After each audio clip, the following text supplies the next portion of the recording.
I'll now call the Community Safety Committee meeting to order at 5:01 p.m. Eastern Standard Time. This meeting is being held in person and electronically in accordance with the Municipal Act. There's no public meetings today, but we do have one open delegation to be received this evening. The open delegation is by Brian Flannery regarding planned implementation of no parking signs on Greer Street. I will now call upon Brian Flannery to deliver the open delegation. In accordance with the city's procedural bylaw, a maximum of 5 minutes is allotted for speaking time. That starts when you start speaking at the microphones.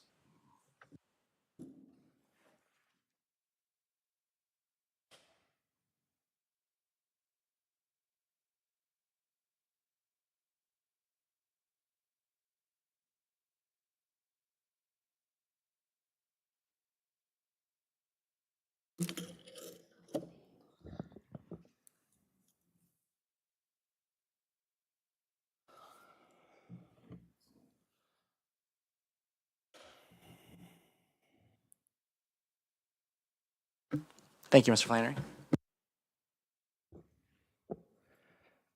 All right. You can hear me nice and loud? Good evening, members of the committee, and thank you for the opportunity to speak in front of you today. Unfortunately, we don't have the mayor here. It would have been nice to see him, but I did see the deputy mayor at the Home Runs for the Hungry event on the weekend, and that was great. I caught your pop fly the first inning. That was me, your first down. However, I'm here on a personal matter today. I'm not representing Rock 95 where I work. For other members, I want to introduce myself. My name is Brian Flannery. I am a resident of 63 Greer Street in Ward 9 in Barrie. And I'm here tonight representing not just myself, but the vast majority of my neighbors. Over 80% of households who have signed the petition before you, all sharing the same concerns about the proposed street design. We're respectfully asking this committee to take a closer look at the proposed upcoming changes to Greer Street, specifically the decision to remove all on-street parking to make way for bike lanes on both sides of the street. Greer is a high-density residential street made up primarily of attached townhomes with single driveways, limited space in the garage, and no alternative for overflow parking. On-street parking is essential to the daily functioning of our neighborhood. Without it, residents face real challenges, not just for their own vehicles, but for basic household needs. Given the cost of housing today, most homes are occupied by families and young couples. Nearly all rely on 2 vehicles per household. Garages are often used for essential storage, like lawnmowers and snowblowers, and when one car's in the garage and the other is in the driveway, there is no way to move a vehicle just to access basic tools to maintain the property. And beyond logistics, this deeply affects our ability to welcome family, friends, and visitors. Holidays like Thanksgiving, Christmas, birthdays, you name it. Celebrations that help define a home. I'm sure many of you have hosted these at your home before. Those are core memories. Taking away parking makes these events impossible to host. There's simply nowhere for guests to park.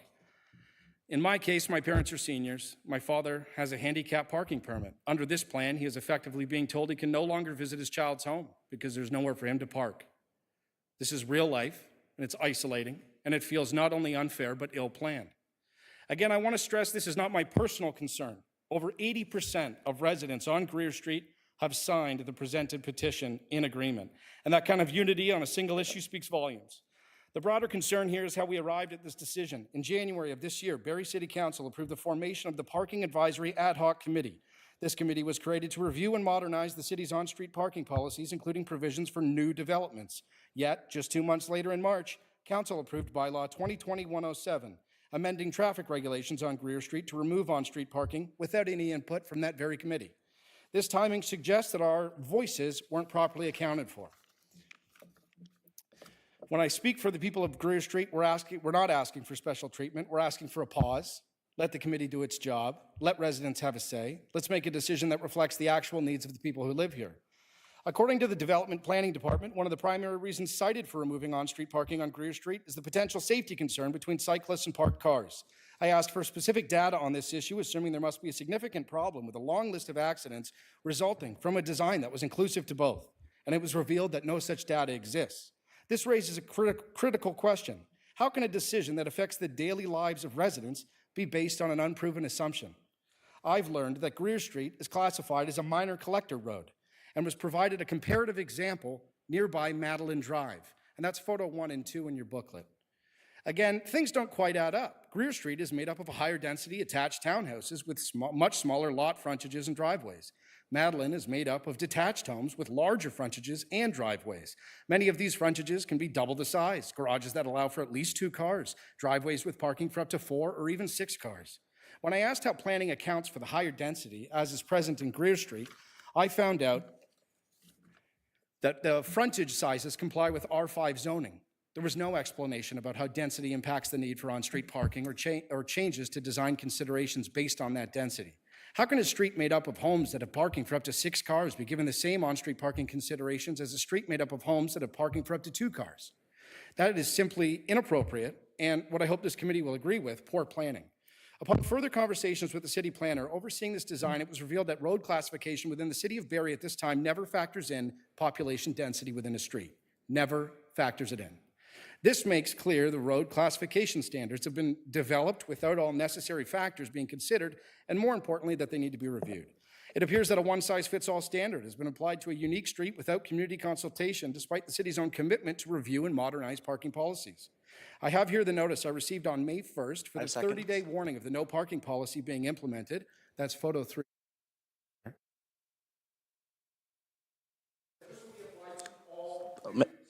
Mr. Flannery, sorry about that. The microphone automatically turns off at 5 minutes, but we can continue the discussion in the form of questions with the committee members. I can't turn your microphone. I can't turn your microphone back on, but we can ask you in the form of questions. No, it won't make it into the meeting for the YouTube. So we can take the comments you're going to make and have them in the form of question, as an answer to a form of question. So I'll go to the members of committee. Members of committee, do you have any questions regarding Mr. Flannery's presentation? Deputy Mayor Thompson? Thank you, Chair Morales. This is to staff. Ms. Banfield, what is the width of this road?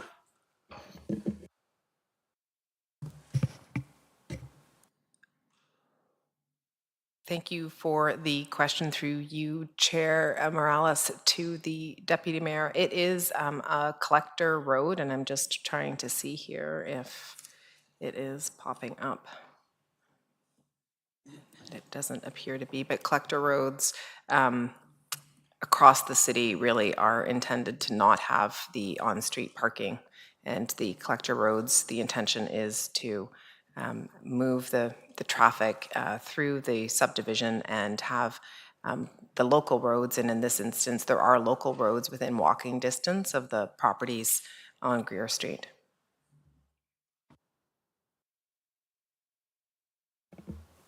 And the design is to have a bike lane on both sides. That's why the on-street parking is being removed. Through you, Chair Morales, to the Deputy Mayor. So ultimately, the concept of collector roads, bike lanes for sure are one piece of it, as well as, again, like I said to you, that's often where you see our public transit being used. That is where what I kind of call spine infrastructure. That's where more people enter into the subdivision, and then they go out through into the more local roads. So the bike lanes for sure are part of that spine infrastructure, and they have never really been designed to have parking, and in some instances across the city where they were older designs, like Hearst as an example, the on-street parking ultimately has been pulled back over the years. So just to follow up, so this would be similar to like a Miller Edge Hill, entering into a subdivision almost as... Through you, Chair Morales, to the Deputy Mayor, correct. And when these homes were first built, on-street parking was permitted? Through you, Chair Morales, to the Deputy Mayor. So within the secondary plan areas, typically what has happened is there's usually a transition between when the homes are constructed and when people start moving in, and so there always is a bit of a disconnect on the timing, where when people kind of first move into the subdivision, parking is permitted more widespread. As the units become occupied, when units start becoming occupied and we start moving to having more people there, that's when city staff normally bring forward the bylaw changes, the official bylaw changes. And then at the same token, we, as Mr. Flannery said, we give notice out to the residents. We tell them this is coming. We give a grace period before we would start enforcing the parking changes in the community. Maybe to you, Mr. Flynn, right? You were going to finish you said you had a paragraph left, and so maybe I'll ask you a question, and maybe you're captured in this last paragraph that you were going to read. Now, staff are saying that there's some local roads that are within walking distance and stuff, understanding that you said your father had a disabled parking permit, which would not be permitted to park out front of your home. Have you found that parking on the local roads, like within walking distance, not a viable option? Greer Street, Shepherd namely, would be a street that is more narrow than ours and only provides parking for one side of the street. However, townhouses on both sides. Those spots are taken up.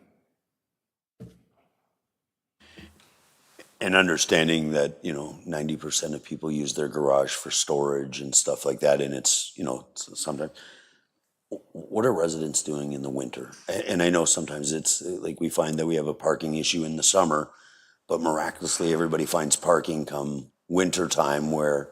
Yeah, I suppose you would ask, that would be something that would relate to overnight parking, because throughout this winter, we were allowed to park on the street during the day. And so that would make it available to move a car, to access a snow blower, to be able to take care of your property that way. And throughout the day, that would be nice. Overnight, that's not something that's going to change in Barrie, and I don't think it should. I think that's the right move. But yeah, when we move to the summer months, where are we to park a car when I need to cut the lawn to maintain the land? I'm not sure where that is supposed to be. And it just feels like there has been an opportunity with the parking ad hoc committee to look into this issue further. And when there's no, when they don't consider density into a street, I think that's something that the standards need to review. That's not something that's a common occurrence, and this is something that's maybe new, as this is a new neighborhood. So let's change accordingly and plan properly for the people that live there.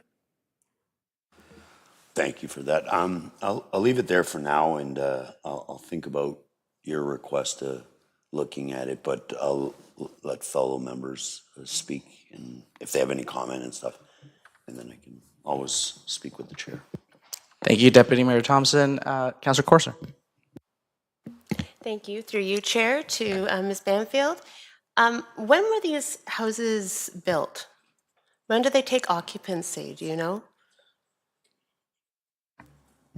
Through you, Chair Morales, to Councillor Corser, I don't know off the top of my head. Was it recent, last couple of years, or? I would say so, but perhaps actually Mr. Flannery might be able to tell you when he moved in.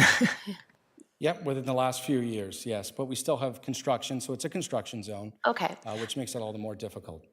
Okay, another question. So this being a collector, correct? Who's in, when somebody's purchasing a residence, who's responsible for informing them that it is a collector or arterial or a secondary road? Who actually is the one that is responsible for informing people purchasing the property?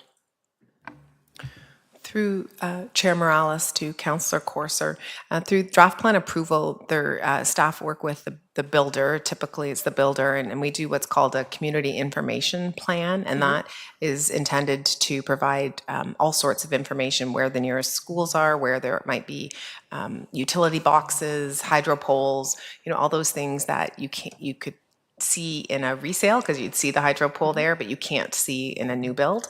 So that type of information is included in this community information plan. But we do know there is often sometimes disconnects between what people are told and then kind of what they get near the end of their product. Yeah.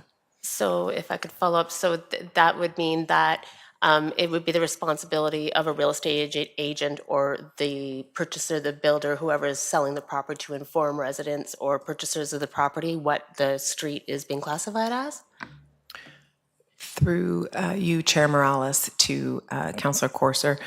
So I think there is the responsibility of the buyer to make sure that what the information that they're being told from people is correct. So the builder certainly transfers a lot of information, but we also know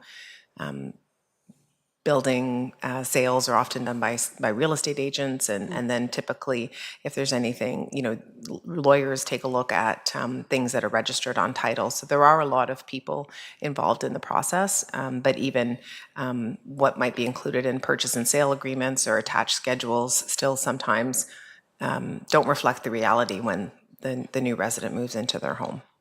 Okay, so it would be due diligence, basically. Correct. Okay, thank you. Thank you, Councillor Corser.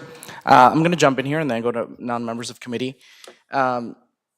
Ms. Banfield, and I know you have a team behind you that has a lot of, that may have some of these details, so I don't want to catch you on the spot here.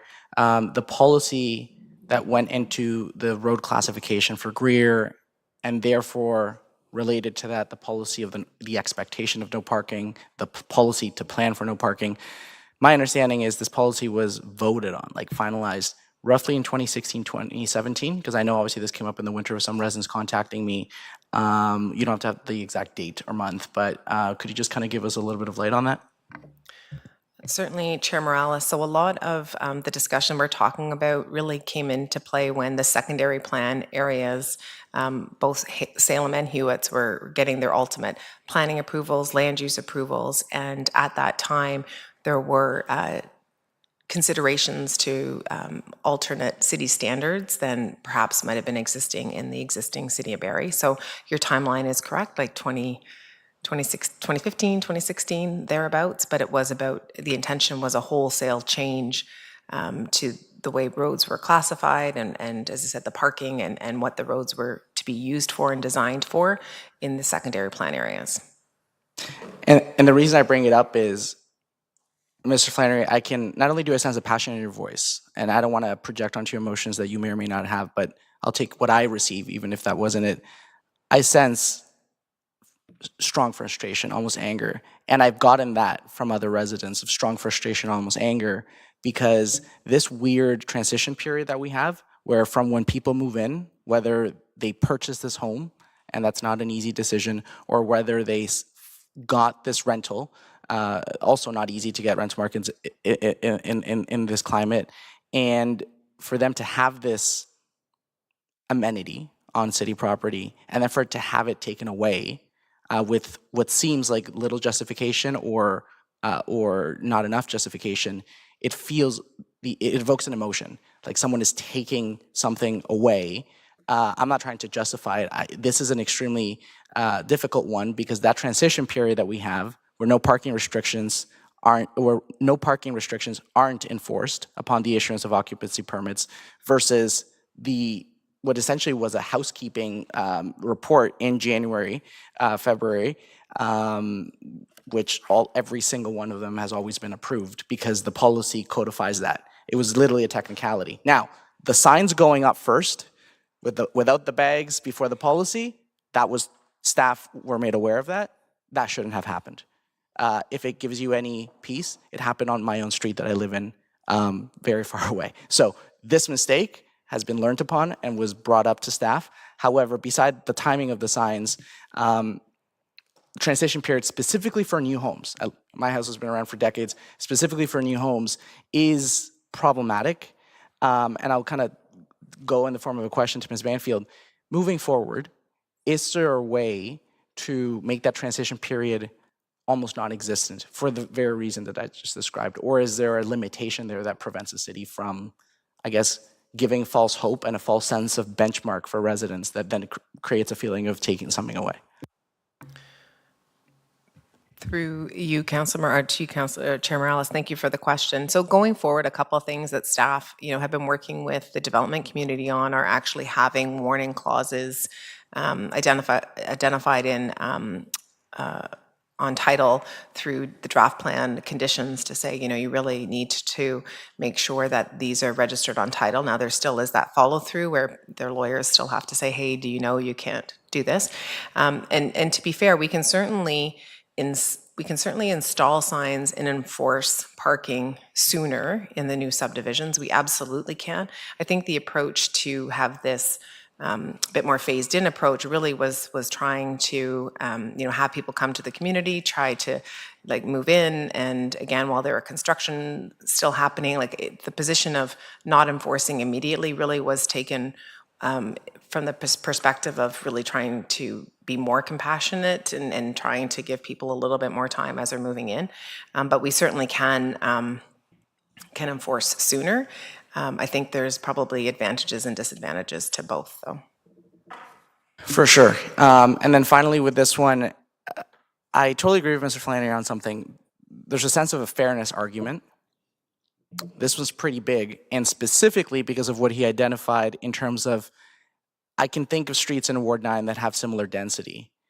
They're local roads. Gadwell, Drake, Raymond Crescent, you've done your research, so even though they're not in the existing neighborhood, you know these streets. Shepherd is similar to that, but they're not local, they're local roads. They don't get treated with no parking ban on both sides, with the exception of curves and fire hydrants.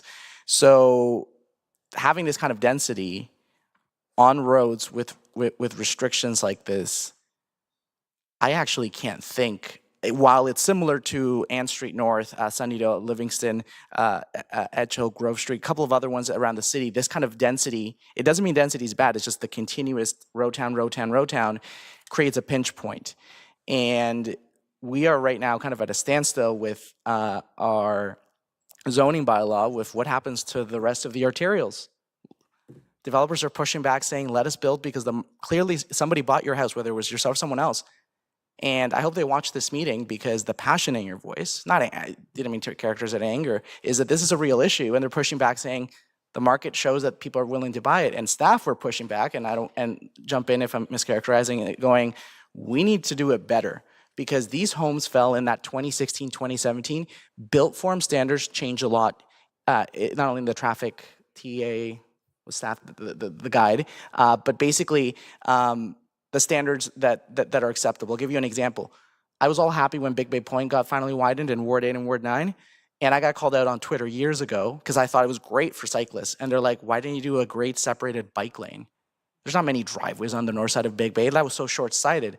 And the reason, in staff's defense, is they followed the standard at the time when it was approved, not necessarily when it was constructed.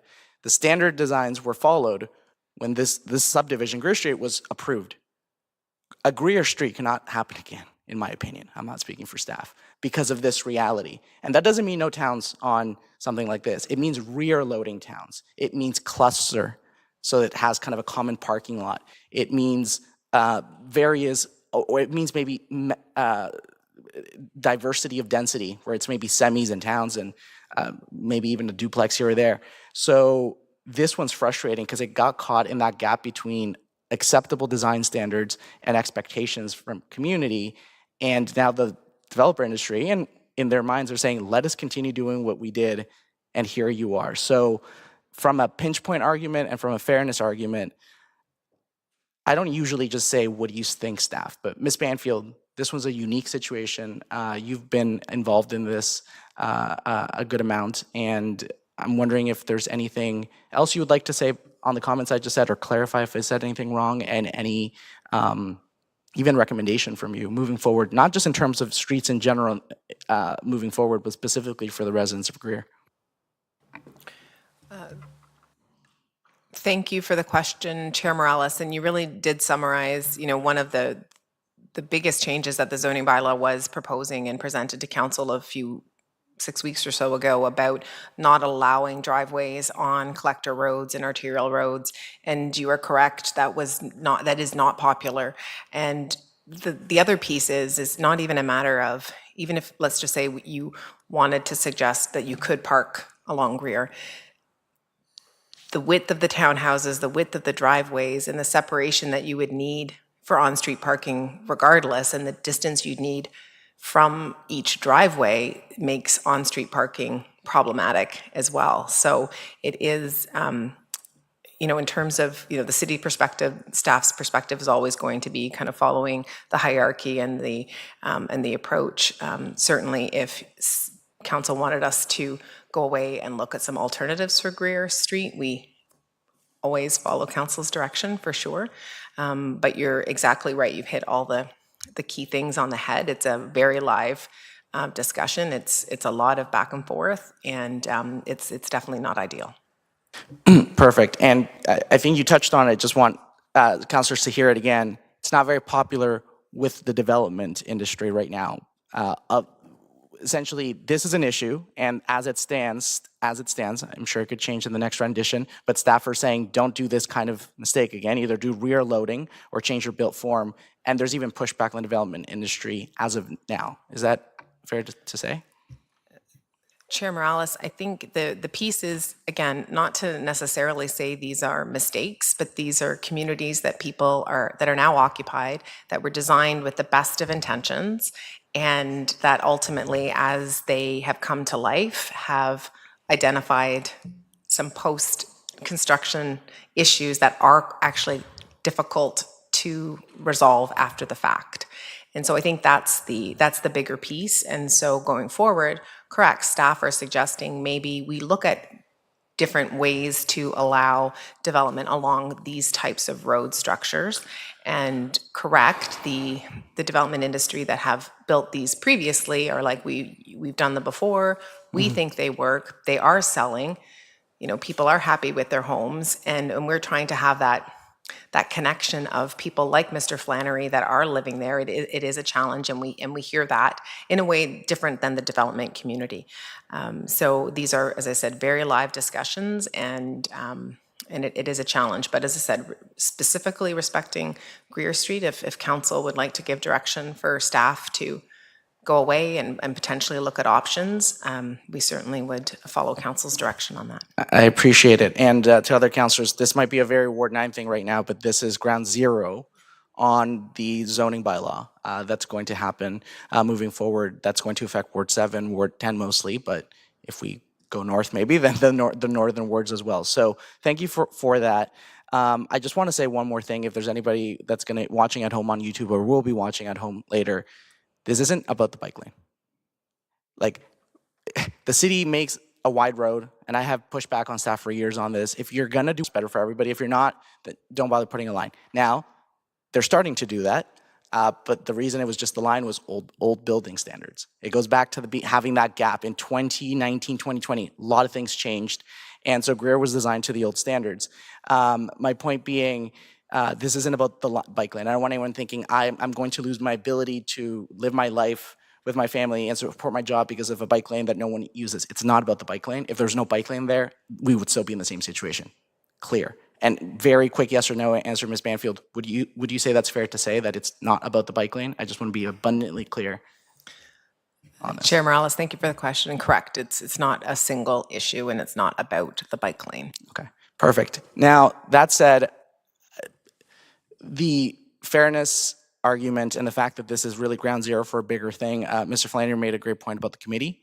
I'm very conflicted on this because this is 7-8-year-old policy that has been finished, and what we did in January was nothing more than just a procedural approval. I've been around 10 years and we've never not approved something that had already been built, and approved policy that lagged 8 years on something like this. However, in the interest of learning from this, whether it is to rectify the issue in some way, shape, or form for Greer residents, and I want to emphasize the or, because I don't want to give false hope, learn from this so Ward 10, new Ward 9 streets, and elsewhere, we can have a more fruitful discussion. I think the idea of the timing on the parking task force and even directing staff, I don't know which one would be better. I don't know if both can occur at the same time. Ms. Banfield? Chair Morales, that's what I was thinking. Most likely situations, if not exactly like Greer or similar to Greer or Greer itself, for sure would be part of the parking committee. And ultimately, the work coming out of the parking committee, at the end of it, if there's parking changes that are being proposed, council can change the bylaw and change the parking restrictions through the work of the parking committee at that time, for sure. Okay, perfect. And before I ask a member of committee to, we'll finish the deputation, and then we'll move a motion to kind of go in that direction. But before that, Mr. Flannery, I want to give you back the floor, open-ended. Is there anything you want to say based on the discussion we've had? I'm sorry that we're talking at you. I'm trying to engage as much as we can. This is just the rules of decorum, but I'm giving you an open-ended comments. Sure, thanks. I appreciate that. What I would say is, I know that in respect to the development committee and everything that they do, I appreciate that, and I'm happy that we could get a 30-day notice, and we're in the middle of that. So it hasn't been implemented yet, and that's why it's so important for us to have this matter moved to the Parking Ad Hoc Committee that council appointed, knowing there's a clear need for it. So I would love for this issue to be moved there before any bike lanes perhaps are painted by a developer. That would cost the city money, perhaps, if they had to remove it down the road. Let's make sure we get it right the first time. And I know that there's templates that the city uses, but we're all humans in here. And we've brought a couple issues that maybe the templates missed. So I believe that the proper move, and I would love if you would move this matter to the Parking Ad Hoc Committee. And in the meantime, I would ask there to be a stay on the bylaw and the application to at least this street until the Parking Ad Hoc Committee has had a chance to look at it. So I'm going to ask Mr. Flannery to move it. Ms. Banfield, does the wording require a stay of the implementation? I know it would have to go to General Committee Council for approval, but at this point, what would be recommended language with you and the clerk on this? I'll start with you, Ms. Banfield. Thank you for the question, Councilor Morales. I believe the bylaw has already been changed and approved by council. So again, the 30-day notice really was a courtesy to start enforcement. So perhaps the clerk and I would need to think about what the next steps would be. Ms. Cook. Thank you, Chair Morales. I think what I would probably suggest is that we refer the matter to the Parking Committee. There are concerns about the parking, and that notwithstanding us moving it to the Parking Committee, that parking enforcement doesn't commence until the Parking Committee addresses the situation, is what I would suggest. Perfect. Thank you, Ms. Cook. Councilor Corser, go ahead. Thank you, Chair. Through you to, I'm not sure who I would ask staff on this one, probably Ms. Banfield again. At the risk of getting rotten tomatoes tossed my way, I wanted to ask if this would have a risk of setting a precedent.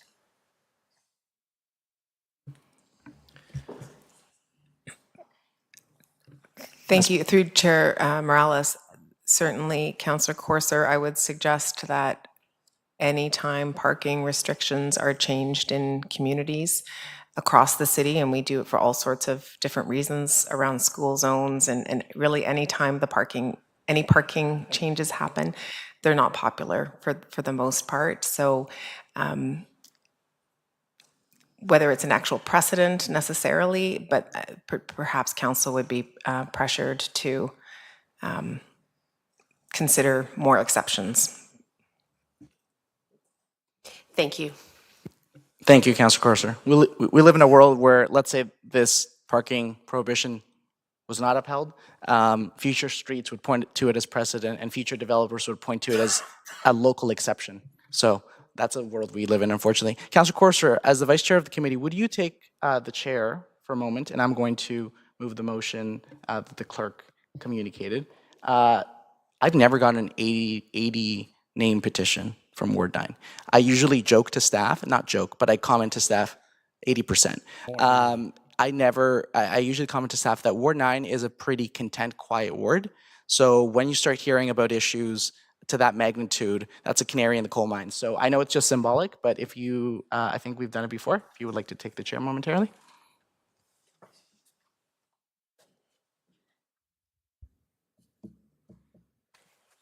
Thank you, Councillor. And I'm pretty rusty at this, so I would need some guidance from the clerk's office how to proceed.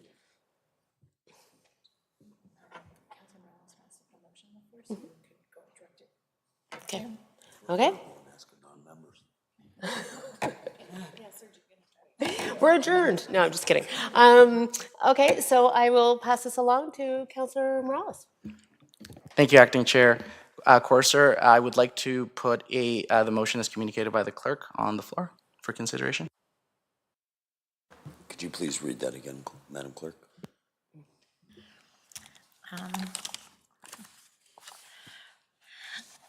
Through you, Acting Chair Corser, what I would suggest is that the matter of removal of street parking on Greer Street be referred to the Parking Committee.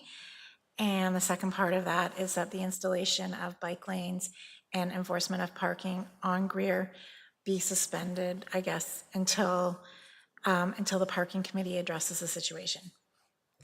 Thank you, Clerk. Do I have to repeat all that? No. Good. Okay, thank you. And so I'll put that, I guess, to a vote. Sorry? Oh, sorry? Madam Clerk, through you, Acting Chair Corser, because the bylaw has been passed in red, would this not need a motion to because it's less than 6 months? We've done this in the past, we've done like a notwithstanding bylaw. So we could put, preface one of the sentences, notwithstanding bylaw XYZ, about the enforcement part of it.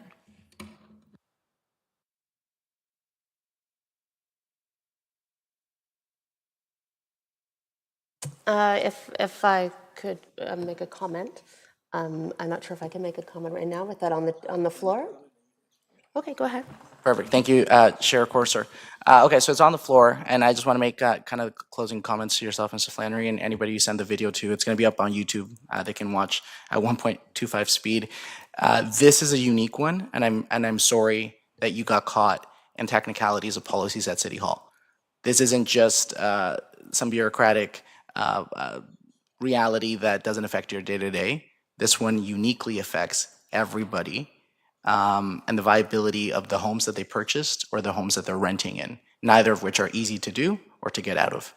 And so, as I said earlier, if there's anything we can do with this new committee, which again, if this new committee didn't give you a chance, I would tell you. I'd be blunt and be like, this is a false hope.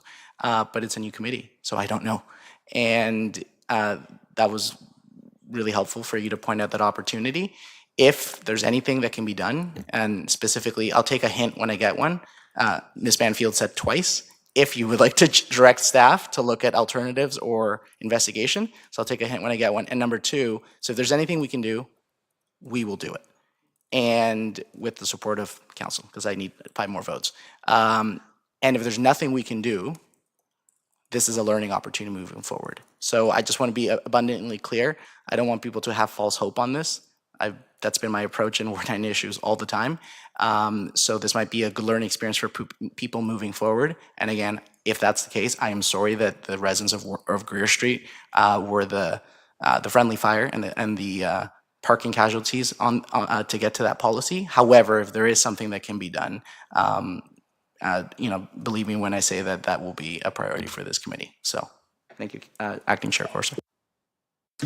Oh, that's all right. I take back my request for a comment. I guess we would call the vote then. Nope. All right, and that passes. And I guess I will relinquish the chair to the chair.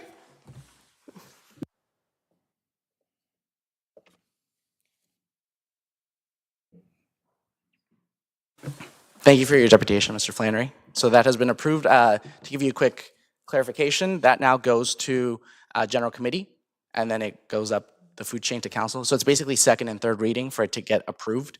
Wow, another transition period. What if somebody gets a ticket between now and when it gets ratified at Council? I'm actually going to ask that in the form of a question to the clerk, and then I'll go to Councillor Harvey.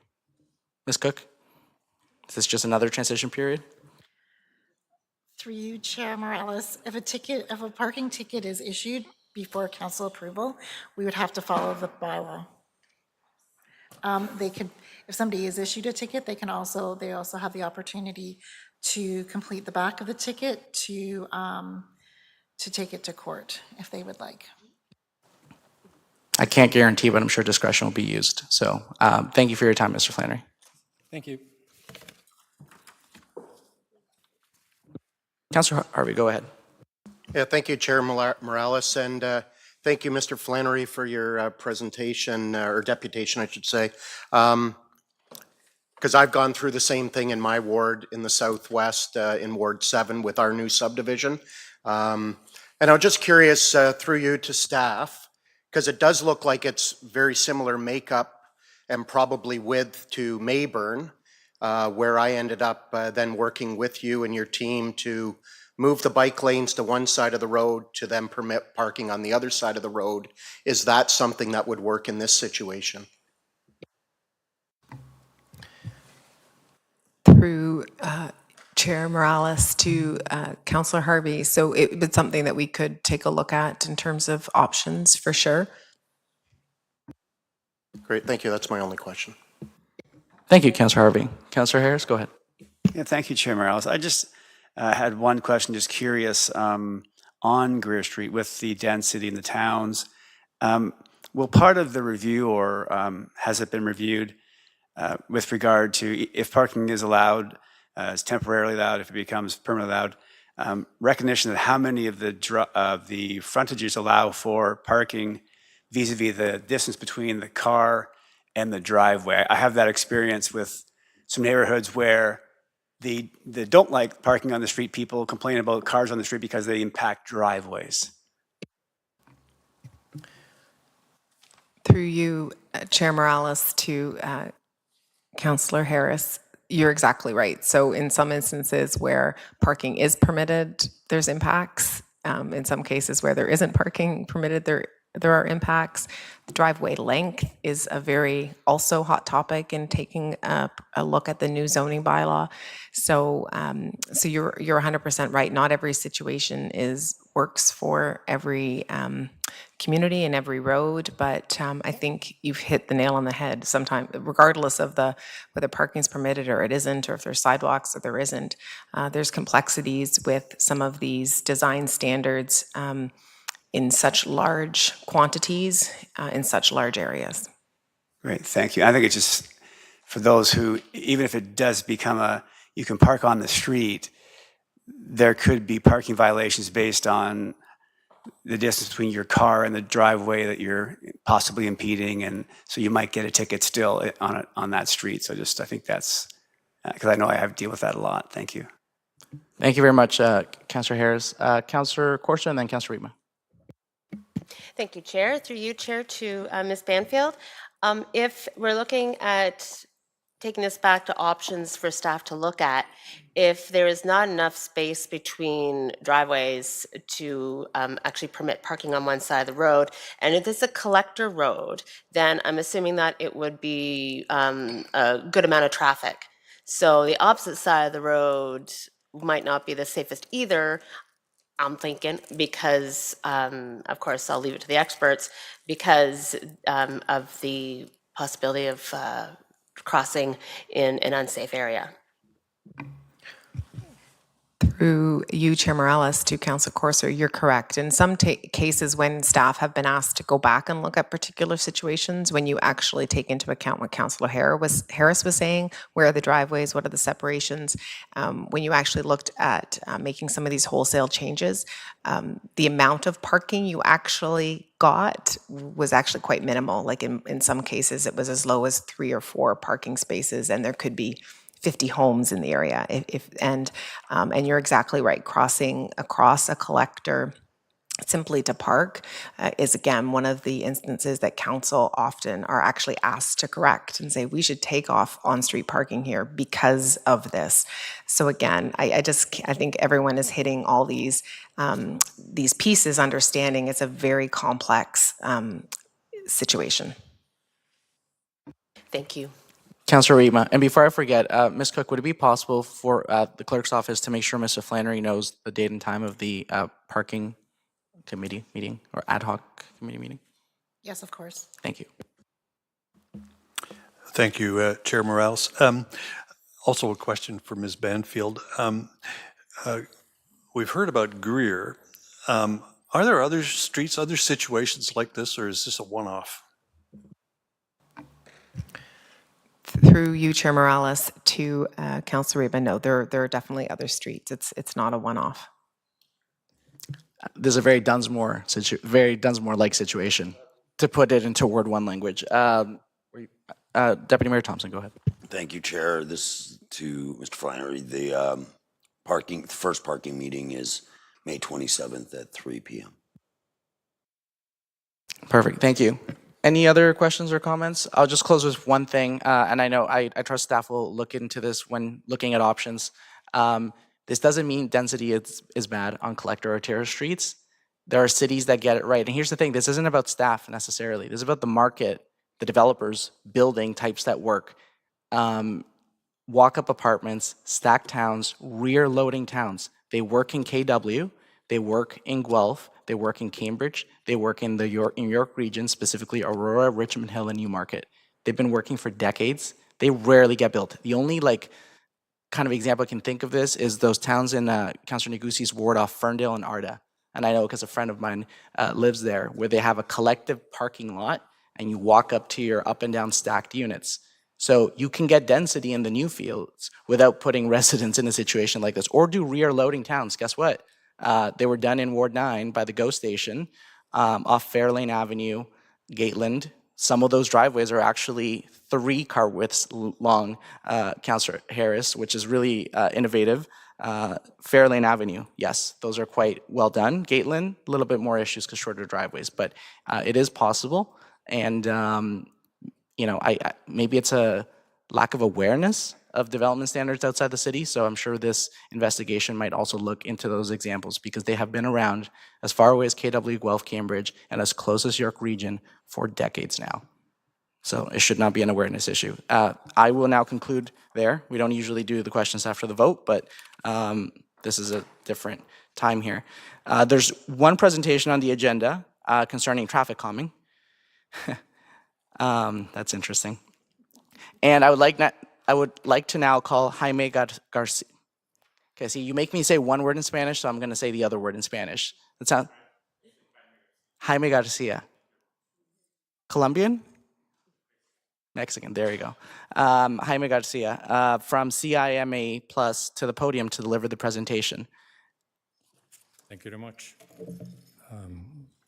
I'm going to introduce myself. I'm Jaime Garcia.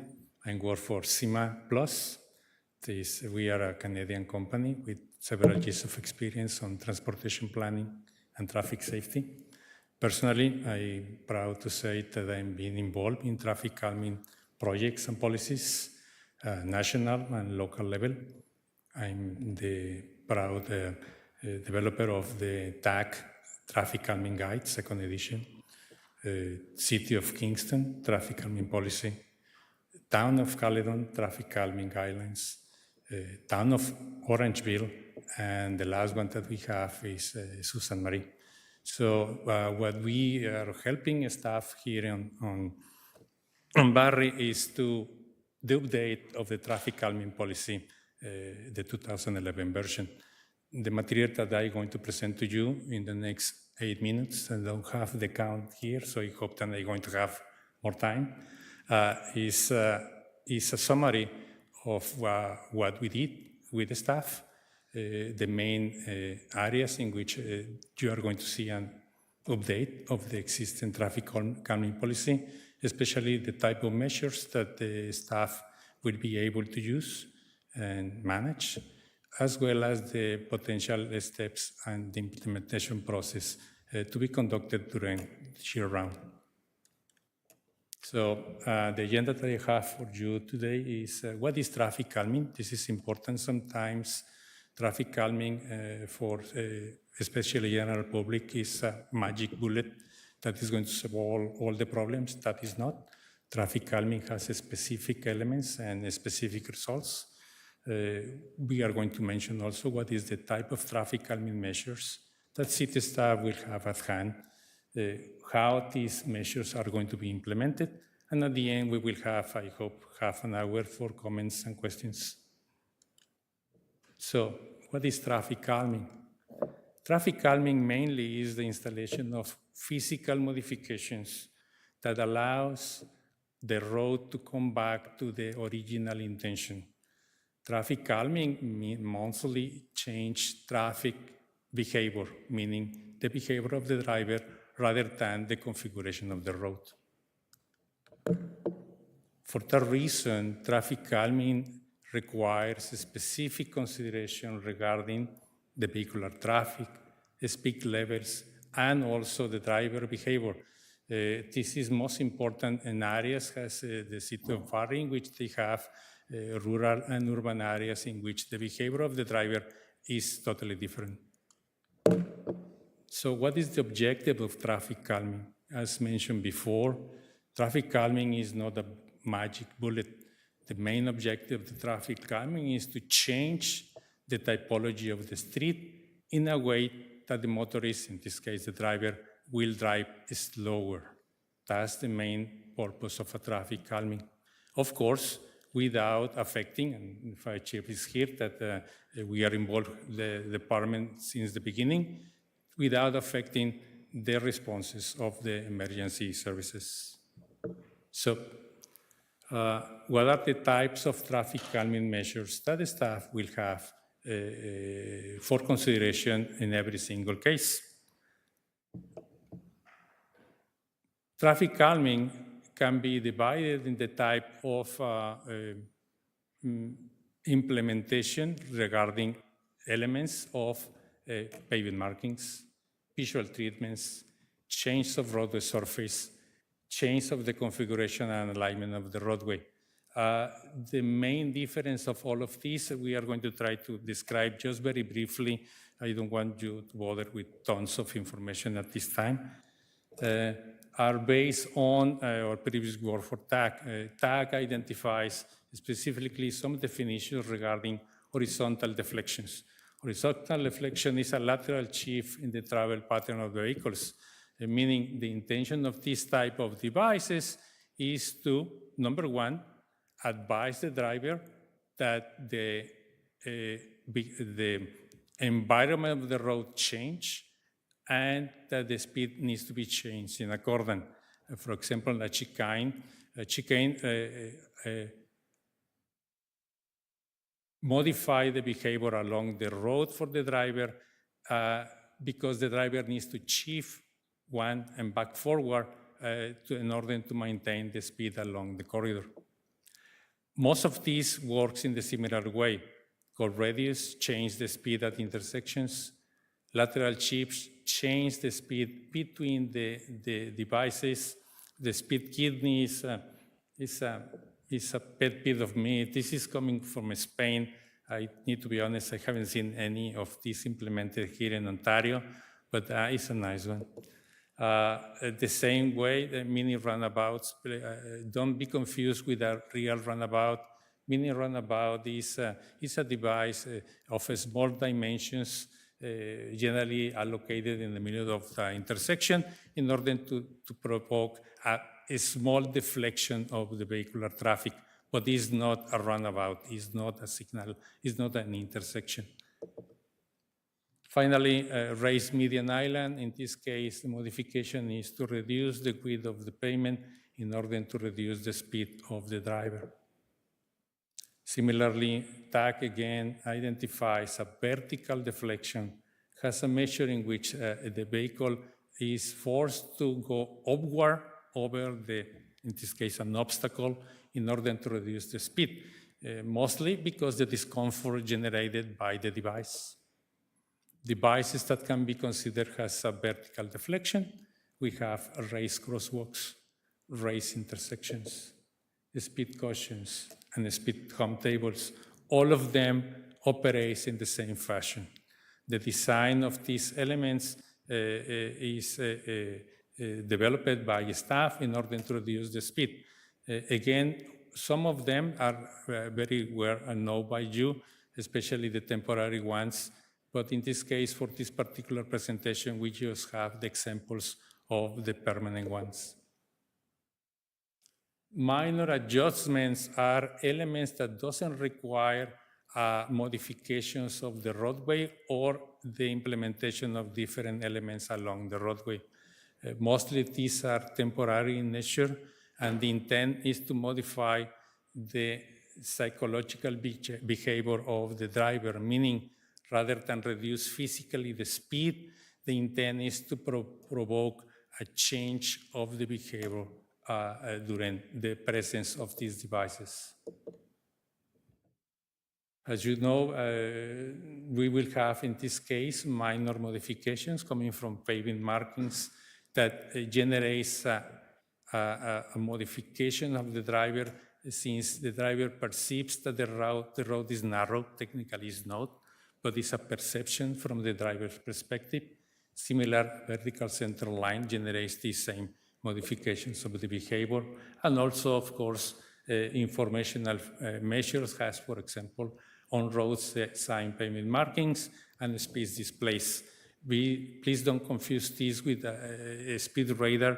This only generates an information regarding the speed of the vehicle in order to modify the behavior of the driver.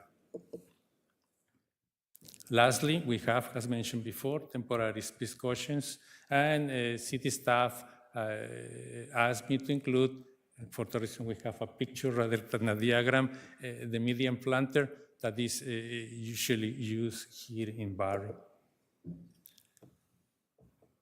The last section of this presentation relates to a brief summary of the proposed implementation process. The full description is not included in this presentation, but I am sure the staff can expand if required.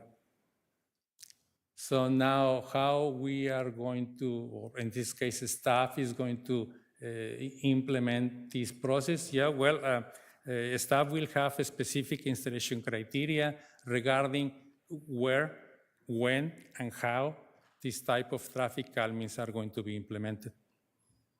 The intention of this process is to allow staff to respond to every single case in a consistent manner. Rather than be presented in a case by case, the staff will have a series of elements coming from the type of measure, the effectiveness of the measure, the ranking process that allow staff to determine when and which type of devices will be more suitable for each case. The implementation process includes a ranking system.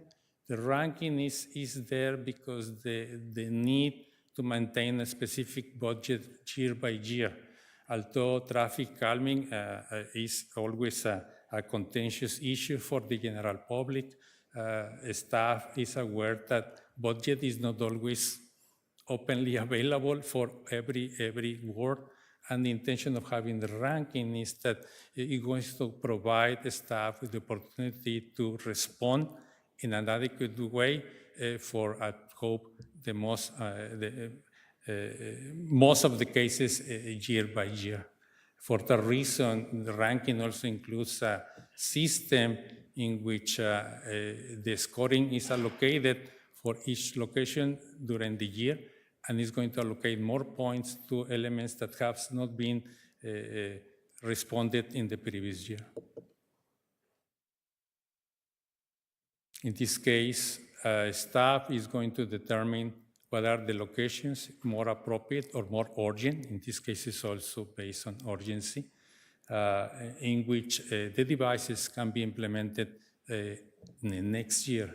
The list is going to be reviewed every year, but the city staff is going to review it depending on the budget allocated for each year. The implementation process includes an average cost for each measure. I need to say the traffic calming measures are a costly exercise or a cheap one, depending on the elements to be considered. Of course, temporary devices, for example, pavement markings or the speed displays, are not too expensive and can be allocated year by year. But if implementation of physical devices, meaning horizontal or vertical deflections, are required, this implies not only the the design and cost, but also the construction and maintenance. Lastly, I want to say thank you very much to staff. It's been a long process. They are always very helpful. They are trying to do their best. But the intention of the policy is to establish the process for the City of Barrie to fairly, and I think I need to stress the fact, a fairly implementation of traffic calming devices. I'm open to any questions. Thank you very much. Thank you, Mr. Garcia. Are there any questions of members of committee? Councilor Corser.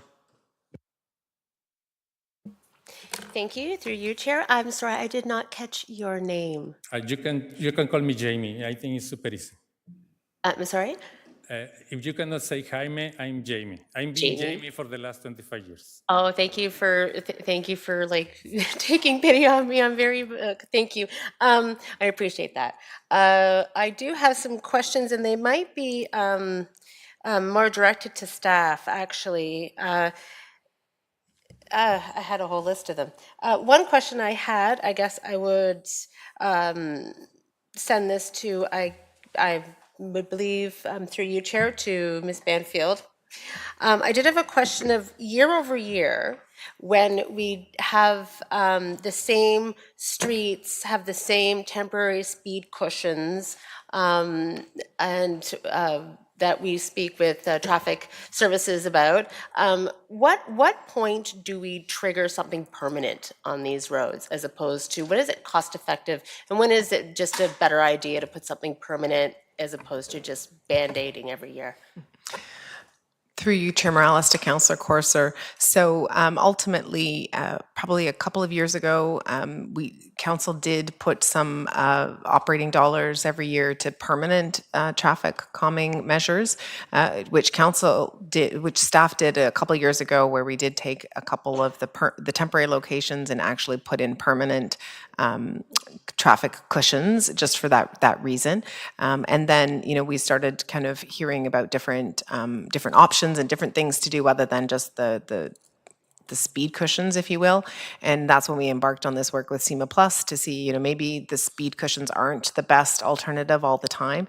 And so ultimately, the feedback we get every season from councillors is very important.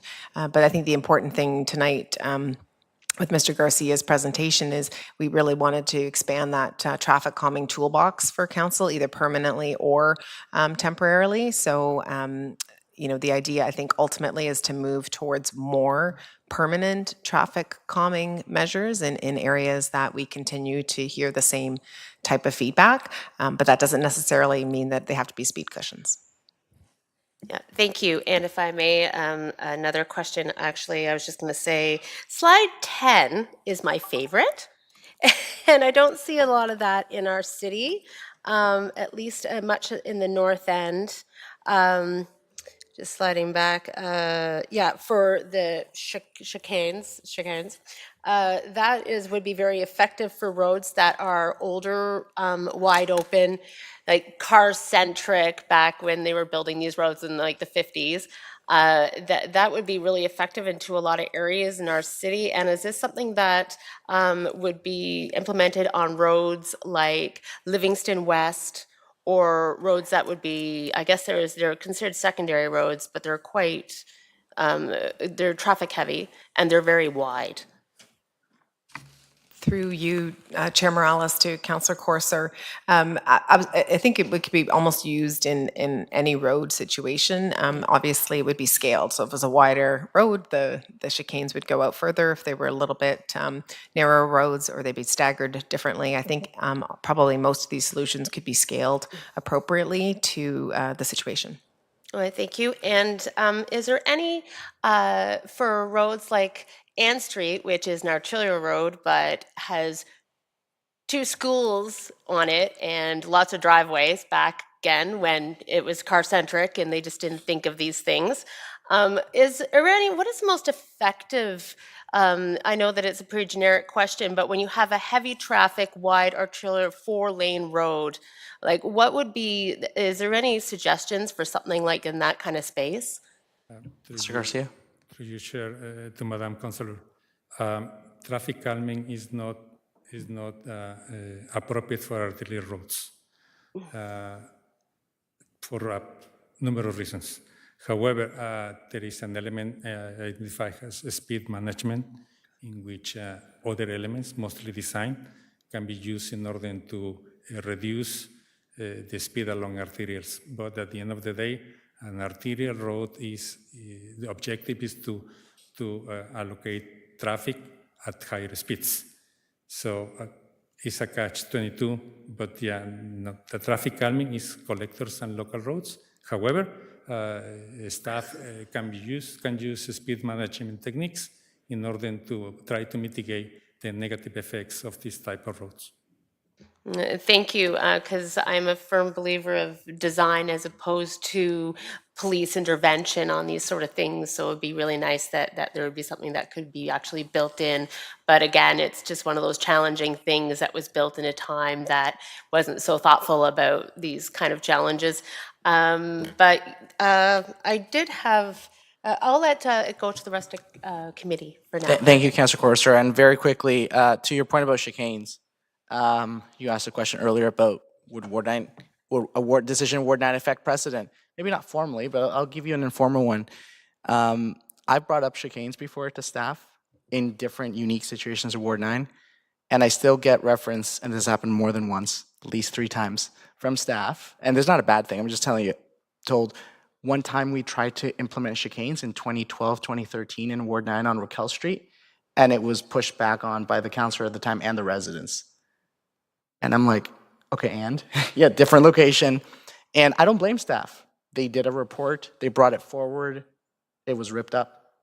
However, I think to Mr. Garcia's point, besides the arterial, every location is unique. It's not just the width, it's the vibe of your local neighborhood, which is why I actually kind of have an issue with this. You know the grade of your road. That's Madeline and Country Lane. You know the windingness of the road. You know the bushes, the obstruction. You know the driveway, the timing, the mailboxes. That sometimes isn't captured in a scoring system. It can, but there's still a human element. Someone still needs to have the foot on the pedal, no matter how automated the vehicle is. But anyways, chicanes work in Hamilton, they work in St. Catharines. I have pictures. I'm that urban planning nerd that if I go to a new city, I will pull over and go take a picture of it. It's kind of sad, but what I'm getting at is it frustrates me when I hear we tried it one time 14 years ago, and for whatever nuance, we're hesitant to even consider, we're hesitant to move forward. I wouldn't say to consider, but to move forward. So just giving you to your earlier question, yeah, that Greer Street will affect everybody. Deputy Mayor Thompson, do you have any questions on this? Thank you, Chair Morales. Just maybe next steps, looking at this and providing, tools in the toolbox, and it'll obviously be a council decision. And maybe to you, Ms. Banfield, or even to Bala, would there be an opportunity that we change the road standards going forward, as retrofitting a road is, 3 times the cost when you put in, bump out curbs and stuff like that. You got to worry about sewers and water and stuff because, catch basins lay along curb faces. So if you move that out, it can trap water. So building the road and engineering it in a new subdivision, it's covered by the development, which is a lot cheaper for the tax base. Is there a way, like the steps forward, like where it'll be a discussion and then we'll pick certain ones? Or is it, they're all open for discussion and it would be, staff delegated authority at that point?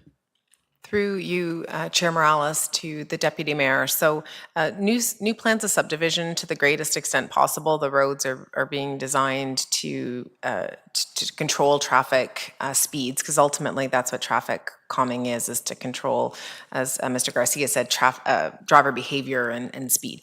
So certainly in terms of the new subdivision, that is being reviewed as we're looking at detailed subdivision design.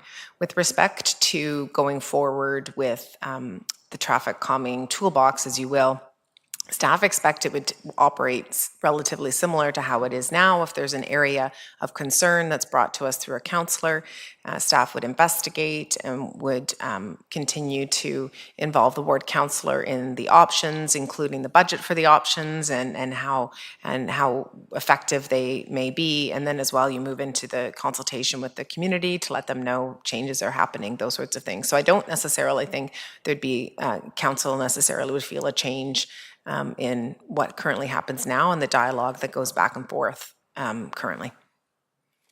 So just to follow up to that, so this is basically giving council the option and finding a concern or an area and then bringing it through the proper channels to, trigger a study or something along those lines, and then looking at all options that have been presented today to see what one, because, a picture says 1,000 words, but putting them and implementing them in, when you create a chicane on traffic, if there's not enough flow, they're actually not effective because people hug the center line and they don't follow them. You need a flow of traffic to actually slow down people. So I guess a study and a template would be to grade it on what would be, but these are all the options council have moving forward. Perfect, thank you. Thank you, Deputy Mayor Thompson. And just to go on that very quickly, Ms. Banfield, to his first part of the question was, why don't we just switch the widths? Why do we do Band-Aids essentially? And I'm paraphrasing you didn't say that. Why do we do Band-Aids to newly constructed roads instead of just constructing them differently? We already kind of tried that. Specifically, I kind of, with support of some councilors, led the charge on that. With the grade set, we got the grade separate bike lanes, but at the end of the day, we didn't reduce the right of way because once you get the right of way, you can't go back, etc. But I remember spending way too much time, and Deputy Mayor Thompson will have the phone records on this, on trying to reduce the width of lanes from 3.6 to 3.4, 3.4 to 3.2. If I recall correctly, and I might be forgetting, I don't think we budged on the lane width. We maybe said that when possible, not when possible, arterial and collector roads, and the collector one it's come back to be interesting, but on collector and arterials, that bike lanes be by default grade separated instead of by default line painted possibly. So essentially the default's that one.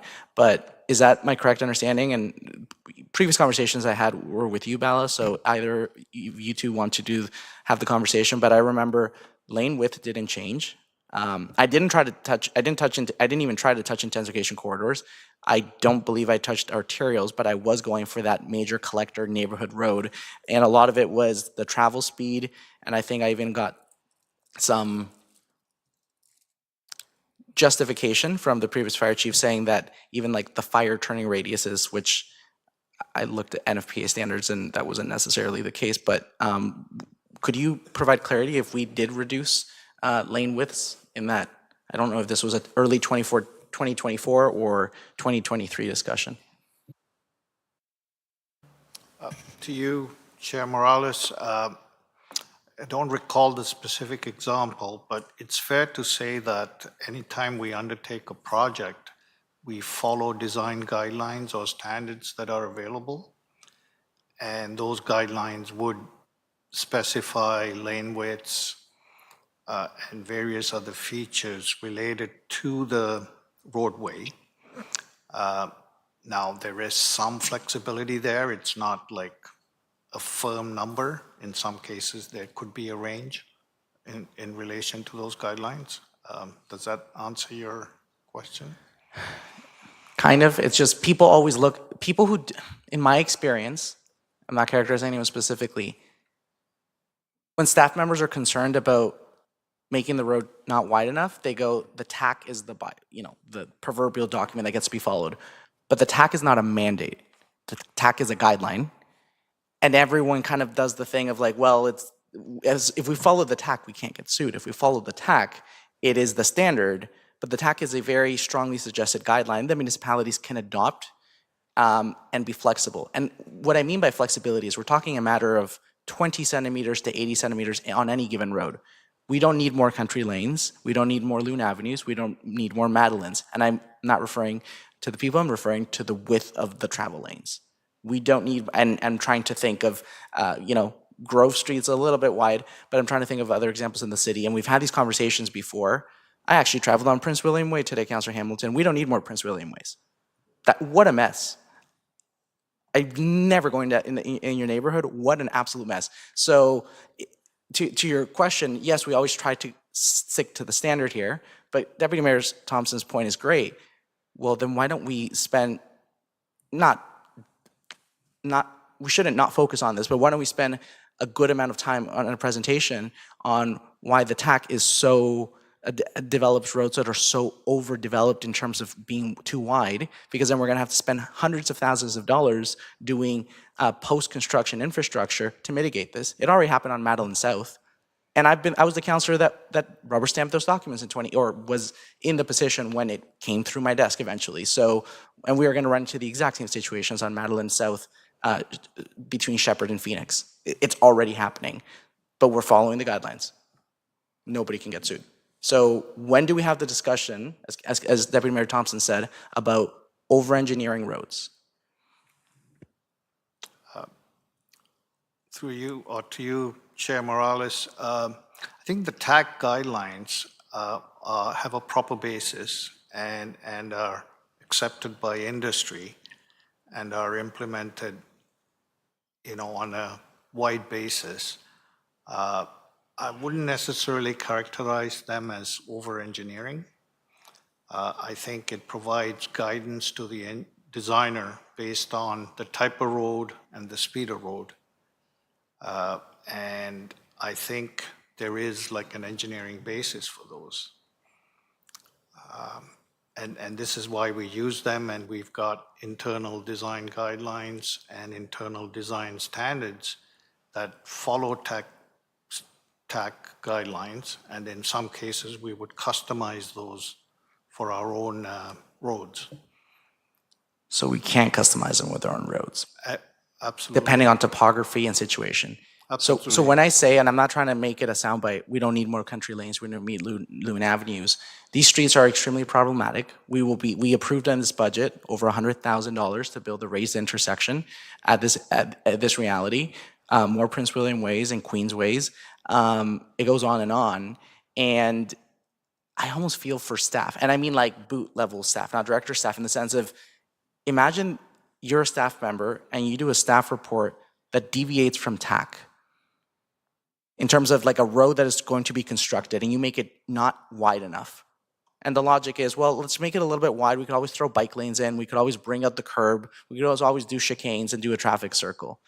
But imagine you stick to your guns and say, no, that road has to be less wide. Like roads we see in Unionville, like roads we see in Markham, like roads we see in Peel Region. It can be done. But unless council has the policy support to do this, in 10 years of being on council, I don't think I've ever gotten this heated on an issue than I did just now. And that's not towards you, Bala. I want to clarify. I'm sorry earlier when I almost turned off my microphone like this. This has nothing to do with you personally. It's just this issue is something that is, I understand it very well. I don't have the designations our staff do. It is very real. And being on the other end of those phone calls with residents for over half a decade, having the same conversation, or going back to the point, who made the point about you have a speed bump in a location, it's working, but you got to shuffle it around because otherwise it's not fair. And everybody wants to stick to the TAC guidelines. And I've jumped into the deep end where I'm talking like these roads should be 3.2, not 3.4. And then I got in the past generic concerns about staying in the spirit of TAC or possible fire truck turning radiuses without being given, not the current fire chief, without being given reference to a specific NFPA, that is very much there. It's not guidelines, it's very, very strong. So, Mr. Garcia, I personally love the presentation. I'll let people continue asking. What edition of TAC are we on? You said you were the author or... Yes, to you, Mr. Chair. This is only the traffic calming guideline from TAC. What the member of council is referring is the geometric design guidelines is different. Okay, thank you. I'm not upset at you anymore. Thank you for that. I'll let other members of council go. If you have, I'm going to go around a little bit, okay, just to do it around. Councilor Reed, I saw your hand first. Did I miss anybody on this side? Councilor Harvey. Thank you, Chair Morales. Thank you very much for your presentation, Mr. Garcia. I think the struggle that we have here is that we're doing traffic calming on streets that we've just built or rebuilt. And why are we doing that? And I really liked one of the early statements in your presentation where you said we design roads for the intention of the road. What's the road intended for? And I agree with Councilor Morales. I think we need to go back and have a good hard think about what the road's intended for. And certainly in my ward, we get lots of complaints about people driving too fast. And I really wish, when I was a kid, we used to play street hockey on the streets, and people don't let their kids do that anymore. But and just a couple of comments about TAC and the geometric design. And I can say this because I graduated as an engineer. It's written by engineers to move traffic. It's not written by planners who plan communities. And I think there's a real difference there. I think that one of the things, my experience is that speed bumps are great and people want them, except the people that have the speed bump in front of their place. And usually what happens is that the speed bump, everybody slows down at the bump, and after that, they carry on as if nothing ever happened. So I think that we really need to, I really don't, I'm not a big fan of speed bumps myself, but people in my ward are, so that's fine. We've had some experimenting with lane narrowing. And that brings me back to the start of my comments about the fact that, and I think Councilor Morales is also right on, is that the narrower the lane, the less likely somebody's going to speed. And I think that's something we really need to look at. And we've done some lane narrowing. I think Councilor Morales in his ward and in my ward and other wards, and it works. And that is something that I think we as a community need to really think about. And I'm coming to a question, and this is for Ms. Banfield. When we talk about the process and that there will be applications or locations looked at, how does that work? Is it the councillor that gives you the list, or is it the public, or is it staff, or how is that going to work? Through you, Chair Morales, to Councillor Rietma. So I would expect it would be all of the above. I don't think that there would be much difference if there was something that a community member raised to us, or a councillor, or something from a staff perspective. The term in the presentation is application, but the intention is more like just an identification of something that required studies, and that comes, as I said, through staff, through yourselves, and through the community. Okay, thank you. You could have not had a question. You kept saying you agreed with me, so you probably would have let you go on. Councillor Harvey, go ahead. Yeah, thank you, Chair Morales, and thank you for your presentation. Just kind of curious about next steps, because I'm not quite sure if it was totally outlined in the question by Councillor Rietma or not, but what future involvement does your company have with any of these locations, or is your work done at this point? I will be happy to oblige and continue working from the city, but my contract terminates at the moment that the traffic calming policy is approved. Although I have full confidence in the staff that they are going to take the implementation process that we develop, and they are going to continue with this endeavor. But we finalize. I don't want to say today, but very soon. Okay, great, thanks. Yeah, I just wasn't sure if you were going to continue on with your work, or if it was going to be left in staff's hands. I will be happy to continue, but no. Thank you for that clarification. Thank you, Councillor Harvey. Councillor Negussi, and I just want to remind, I'm going to remind myself, I've been talking a lot today. I've been giving a nudge about time because we still have to go into camera. So that's just really for myself. Councillor Negussi, go ahead. Thank you for the presentation. I have a few questions. One is probably for staff. Ms. Banfield, how does the city prioritize traffic calming in the area with both school and high traffic volumes? I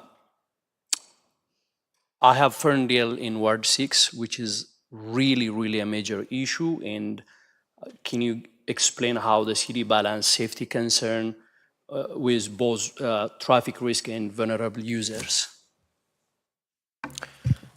Through you, Chair Morales, to Councillor Negussi. So Ferndale is a pretty unique situation, if for no other reason because it's so long, and it really, like everything, traffic calming is a whole bunch of toolboxes. So everything that council does, even if perhaps traffic calming, a physical measure isn't appropriate.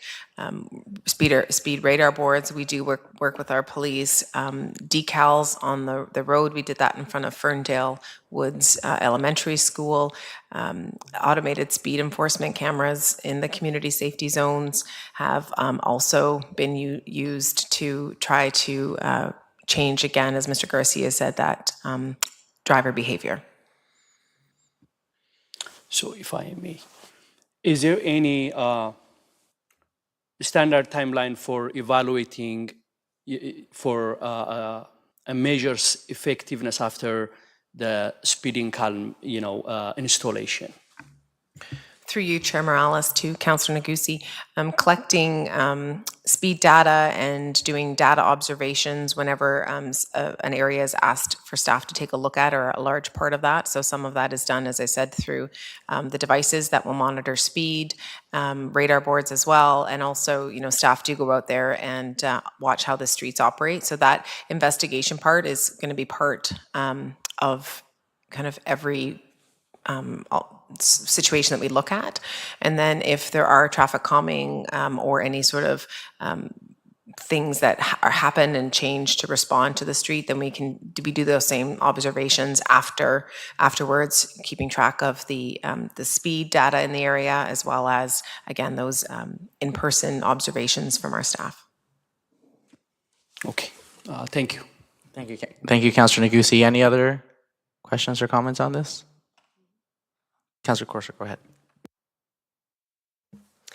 I had said I had a list of questions, but it seems that I already asked them. So, but I did have a question, a concern about just to revisit how these places are chosen.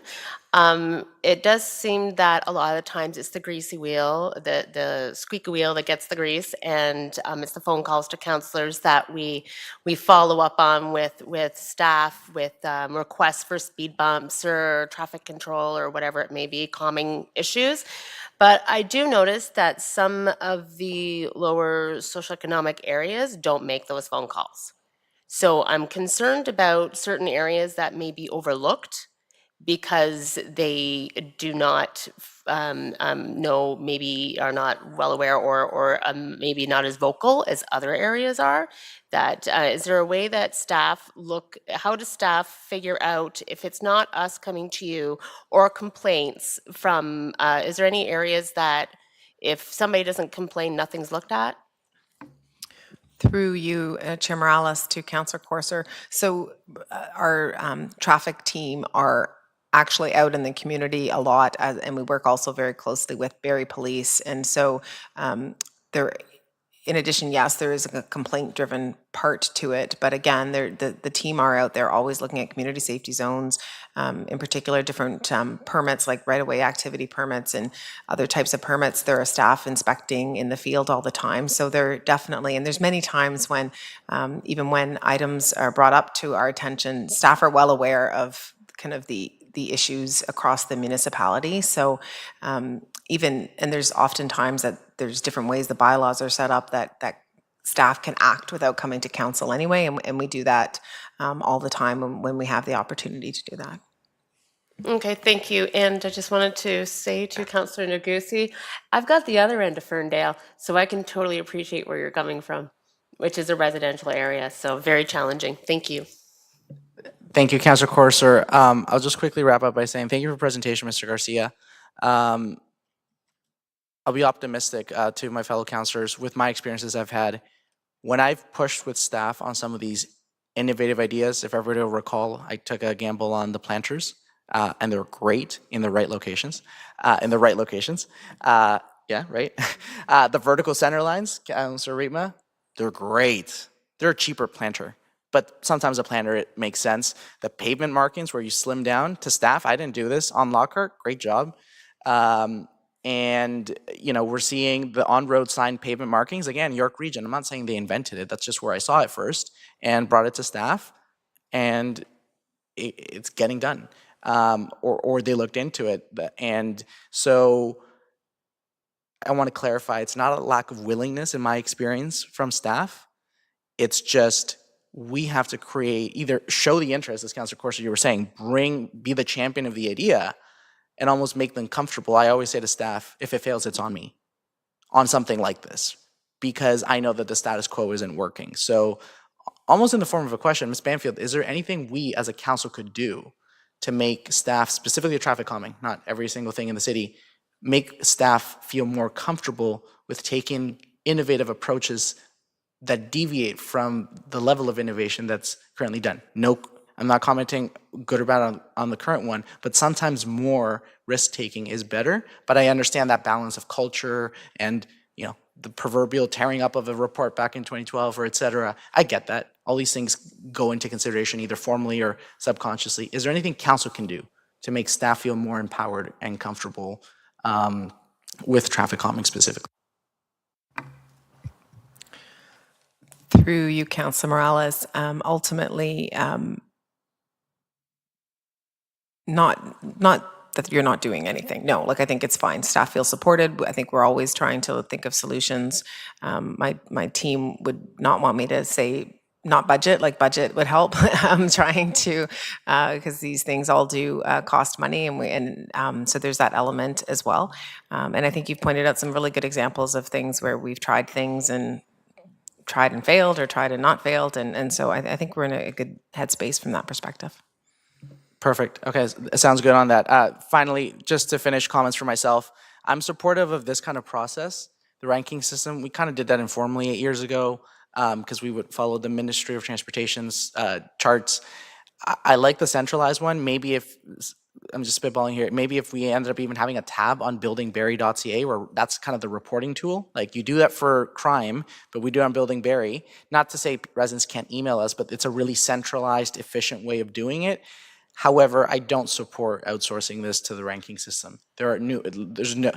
Council, we voted last year to not delegate to staff to do no parking on both sides of a speed cushion, and we clamped down pretty hard on that, for good or for bad.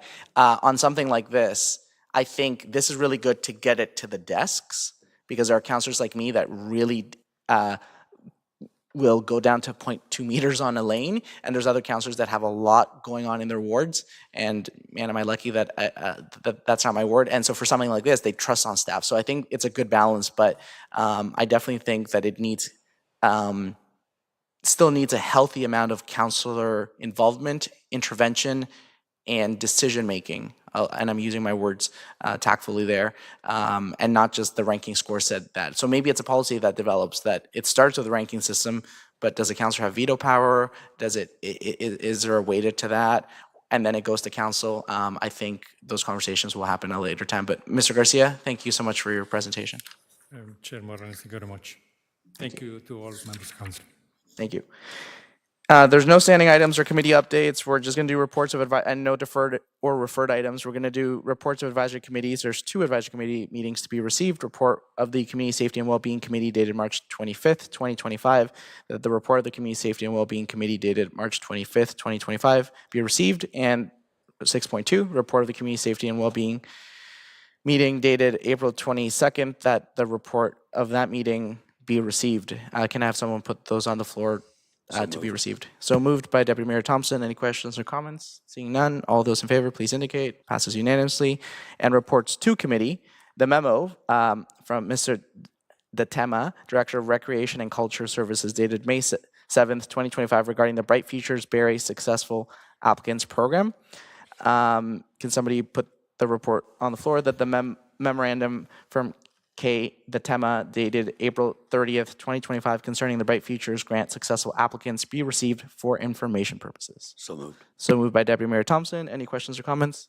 Seeing none, all those in favor, please indicate. Passes unanimously.